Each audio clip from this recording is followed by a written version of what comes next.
मेरा नाम रोशन कुमार है। मैं CPS MA second year JNU का छात्र हूँ।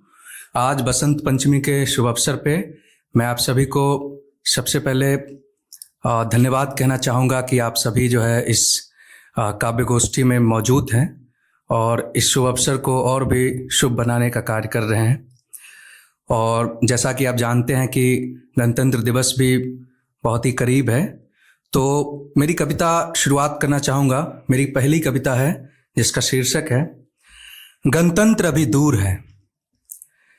यूं तो गणतंत्र दिवस मनाने को हम अपनी मद में चूर हैं, पर ठहरिए जनाब, गणतंत्र अभी दूर है, गणतंत्र अभी दूर है। गरीब लाचार किसान बेबस हताश मजदूर है, गणतंत्र अभी दूर है, गणतंत्र अभी दूर है। नहीं शेष कुछ खोने को, भूखे पेट सोने को सड़क किनारे मजबूर हैं, गणतंत्र अभी दूर है, गणतंत्र अभी दूर है। छात्र डिग्रियों से झोले भर रहे, परीक्षाओं की तैयारी में दधीची बन हड्डियां गला रहे, आखिर में पेपर लीक बन जाता दस्तूर है, गणतंत्र अभी दूर है, गणतंत्र अभी दूर है। वाह भाई रोशन वाह। महिलाओं के पंख कतरने को, घर गली मोहल्ला हर जगह तंग करने को पितृसत्ता बनी क्रूर है, गणतंत्र अभी दूर है, गणतंत्र अभी दूर है।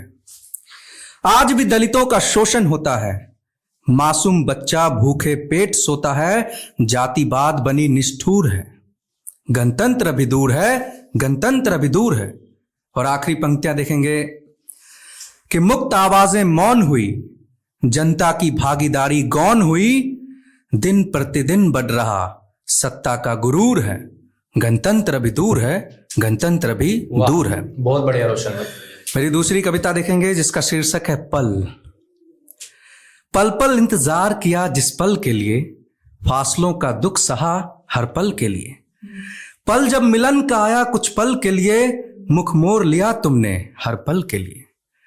रुकी नहीं तुम एक पल के लिए, दरमियां ही छोड़ गई हर पल के लिए। अब गम नहीं मुझे उस पल के लिए, दुखी भी नहीं हूं हर पल के लिए। बहुत बढ़िया। बस बस अफसोस है क्यों आंखें मिलाई थी तुमसे एक पल के लिए, क्यों दिल लगाया था तुमसे हर पल के लिए। वाह। और मेरी अगली कविता देखेंगे जिसका शीर्षक है बाप और बेटी। बाप और बेटी का प्यार जैसे नदी और पहाड़, जैसे पहाड़ खड़ा रहता है अड़ा रहता है नदी के बहते रहने तक, वैसे ही एक बाप खड़ा रहता है अड़ा रहता है बेटी के आसमां में उड़ते रहने तक। पर भीतर ही भीतर दोनों ही हर रोज घुटते रहते हैं इस चिंता में कि एक रोज नदी जा मिलेगी समंदर से और बेटी चली जाएगी एक नए पते पर, जहां न पहाड़ जा सकेगा पहाड़ बनकर और न बाप जा सकेगा एक बाप बनकर। वाह। दरअसल पहाड़ शिकार है प्रकृति के नियमों का और बाप शिकार है समाज के खोखले रिवाजों का। बहुत बढ़िया भाई रोशन। और मेरी अगली कविता देखेंगे दिल्ली की दिव्य हवा। सुना है?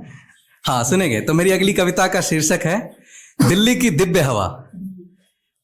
सुना है दिल्ली में एक दिव्य हवा बहती है, जिसमें सांस लेते ही आप सीधे स्वर्ग की यात्रा पर निकल पड़ते हैं, बेवक्त बेटिकट।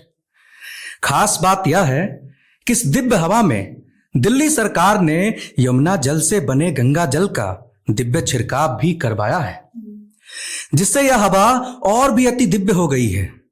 मैं तो कहता हूं आप भी निकलिए अपने आरामदेह कमरों से, हटा डालिए चेहरे से वे पश्चिमी देशों के मास्क और जी भरकर सोखिए दिल्ली की दिव्य हवा को। आखिरकार जीवन का लक्ष्य स्वर्ग पाना ही तो है, तो फिर उसके लिए एक लंबी उम्र क्यों गुजारे।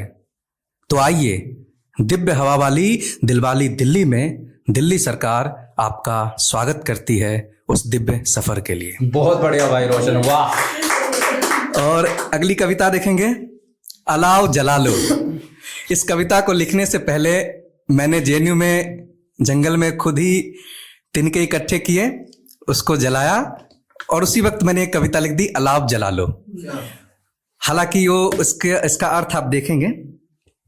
अलाव जला लो, गर सर्द पड़ रही हो तुम्हारे जीवन में और ऐंठ रहा हो उससे तुम्हारा बदन, तो झांको अपने भीतर। जुटा लो वहां से कुछ सूखे पर साहसी तिनके और जोड़कर जला डालो एक अलाव। फिर जलने दो इस अलाव को तब तक जब तक तुम्हारे जीवन से वह सर्द खत्म न हो जाए या फिर स्वयं तुम। क्योंकि एक दिन खत्म हो जाना तो नियति है, लेकिन जीते जी अलाव ना जलाना यह जीवन की जीते जी दुर्गति है। धन्यवाद। और आखिरी 2 कविताएं आखिरी, उसके बाद मैं अपनी जगह लूंगा। और एक कविता जो कि अक्सर हमारे काव्य गोष्ठियों में देखने को मिलता है कि जो डिसेबल कम्युनिटी है उनकी आवाज़ें मुखरता से सामने नहीं आ पाती, तो मैंने एक कोशिश की है उनकी आवाज़ को आप सभी के सामने रखने के लिए। एक कोशिश है। कविता का शीर्षक है दिव्य अंगों की तलाश। तुम चलते हो, दौड़ते हो, कूदते हो, फांदते हो, कभी जमी तो कभी आसमां लांघते हो। हम गिरते हैं, पड़ते हैं, फिसलते हैं, रेंगते हैं, फिर किसी तरह चलते हैं। तुम बोलते हो, जोर से बोलते हो, जोर जोर से बोलते हो, हम गुमसुम रहते हैं, बात जुबां तक लाकर भी निशब्द रहते हैं। तुम तेजी से पढ़ते हो, जल्दी समझते हो, बुद्धिमत्ता के हर मायनों पर खरा उतरते हो। हम कोशिश करते हैं, जूझते हैं, हारते हैं, फिर भी कोशिश करते हैं। तुम दोनों आंखों से पूरी दुनिया देखते हो, हम अपनी आंखों से सिर्फ अंधेरा देखते हैं। तुम हर मंद आवाज को, हर बुलंद आवाज को सहजता से सुनते हो, हम हर आवाज में एक सूनेपन को सुनते हैं। फिर भी तुम हमें दिव्यांग कहते हो।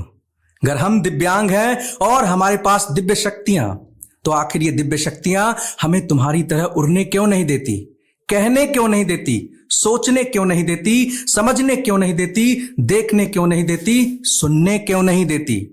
वास्तव में हमें दिव्यांगों की न तलाश थी, न है, न रहेगी। हमने तो हमेशा से हौसलों की उड़ान भरी है, हौसलों से पर्वतें चढ़ी है। जुबां की हर बात कभी इशारों में, कभी धरती पर उकेर कर, कभी कागज पर लिखकर, तो कभी आंखों से कही है।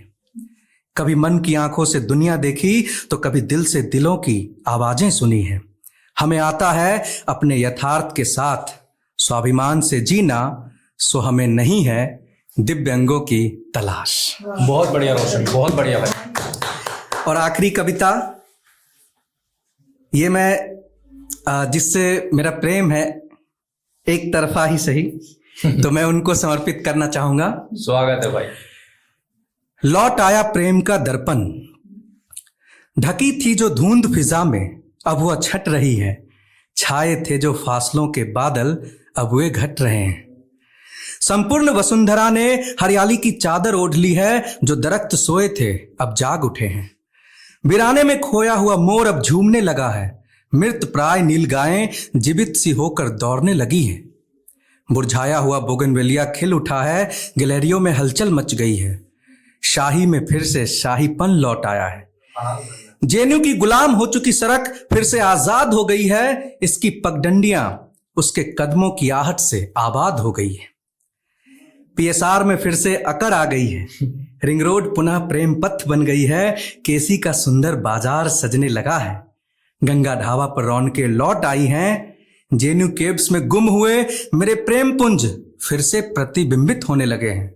दरअसल मेरा प्रेम का दर्पण लौट आया है। मेरे प्रिय जेएनयू की दहलीज पर मेरी प्रेमिल उम्मीद बनकर। धन्यवाद। बहुत बढ़िया। और बस आखिरी 2 पंक्तियां हैं कि दिल क्यों टूटता है जब उम्मीदें हो आकाश पर और यथार्थ जमी की गर्त में, तब टूटने लगता है दिल कांच की तरह, बुझने लगता है मन धीमी आंच की तरह। धन्यवाद।